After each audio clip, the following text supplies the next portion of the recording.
15 ನಿಮಿಷದಲ್ಲಿ ಗರಿ ಗರಿ ದೋಸೆ ಮಾಡ್ಕೋಬೇಕು ಅಂದರೆ ಈ ದೋಸೆಯನ್ನು ಟ್ರೈ ಮಾಡಿ. ಇದಕ್ಕೆ ನಾನು ಹಸಿರು ಬೇಳೆ ಮತ್ತು ನುಗ್ಗೆಕಾಯಿಯ ಸೊಪ್ಪನ್ನು ತೊಗೊಂಡು ಚೆನ್ನಾಗಿ ತೊಳ್ಕೊಂಡಿದ್ದೀನಿ. ನಂತರ 15 ನಿಮಿಷ ನೆನೆಸಿಟ್ಟು ಇದನ್ನು ನಾನು ಮಿಕ್ಸಿ ಜಾರಲ್ಲಿ ಹಾಕೊಳ್ತಾ ಇದ್ದೀನಿ. 2 ಹಸಿಮೆಣಸು ಮತ್ತು 1 ಇಂಚಷ್ಟು ಶುಂಠಿ, 1/4 ಚಮಚದಷ್ಟು ಉಪ್ಪು, 1 ಕಪ್ಪಷ್ಟು ಅಕ್ಕಿ ಹಿಟ್ಟು, ಹಾಗೆ ಹಸಿ ಕೊಬ್ಬರಿಯನ್ನು ಹಾಕೊಳ್ತಾ ಇದ್ದೀನಿ, ಅರ್ಧ ಕಪ್ಪು.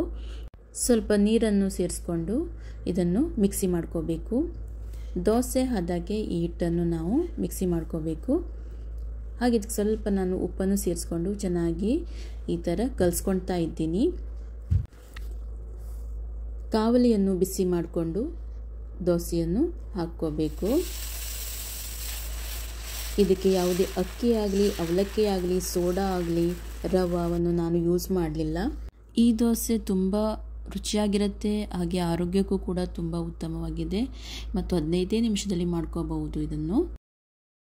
ನಮಸ್ತೆ. ಸಾಮಾನ್ಯವಾಗಿ ನಾವು ಜೋಳದ ರೊಟ್ಟಿಯನ್ನು ಮಾಡ್ತೀವಿ, ಆದರೆ ಇಲ್ಲಿ ನಾನು ದೋಸೆಯನ್ನು ಟ್ರೈ ಮಾಡಿದ್ದೀನಿ. ಹೇಗೆ ಮಾಡಿದ್ದೀನಿ ಅಂತ ತಿಳಿಸ್ತೀನಿ. ಈ ಥರ ದೋಸೆ ಮಾಡುವಾಗ ಸ್ವಲ್ಪ ತುಪ್ಪವನ್ನು ಸೇರಿಸ್ಕೊಂಡ್ರೆ ಮತ್ತು ತುಂಬ ರುಚಿಯಾಗಿರುತ್ತೆ. ಹಾಗೆ ಜೋಳದ ರೊಟ್ಟಿ ಮಾಡಲಿಕ್ಕೆ ಬಂದಿಲ್ಲ ಅಂದರೆ ಖಂಡಿತವಾಗಿ ಈ ಜೋಳದ ದೋಸೆಯನ್ನು ಟ್ರೈ ಮಾಡಿ ನೋಡಿ. ಇದಕ್ಕೆ ನಾನು ಮೊದಲಿಗೆ 3 ಕಪ್ಪಷ್ಟು ಜೋಳವನ್ನು ತೊಗೊಂಡಿದ್ದೀನಿ.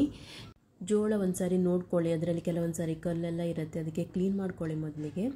ನಾನು ಈ 3 ಕಪ್ಪಷ್ಟು ಜೋಳವನ್ನು ತೊಗೊಂಡಿದ್ದೀನಿ. ನಂತರ ಒಂದು 8 ರಿಂದ 10 ಮೆಂತ್ಯ ಕಾಳು, 2 ಟೀ ಸ್ಪೂನಷ್ಟು ಕಡಲೆಬೇಳೆ, ಹಾಗೆ 1/4 ಕಪ್ಪಷ್ಟು ಉದ್ದಿನ ಬೇಳೆಯನ್ನು ಹಾಕ್ಕೊಂಡಿದ್ದೀನಿ.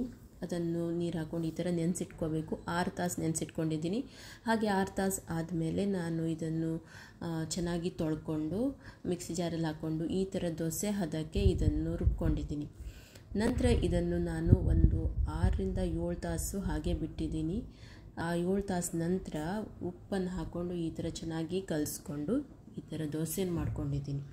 ಇದು ದೋಸೆ ತಿನ್ನಲಿಕ್ಕೆ ತುಂಬ ರುಚಿ ಇರುತ್ತೆ. ಅಷ್ಟೇ ಅಲ್ಲ, ಇದು ಆರೋಗ್ಯಕ್ಕೂ ಕೂಡ ತುಂಬ ಉತ್ತಮವಾಗಿದೆ. ನೀವು ಕೂಡ ಒಮ್ಮೆ ಟ್ರೈ ಮಾಡಿ. ಧನ್ಯವಾದಗಳು.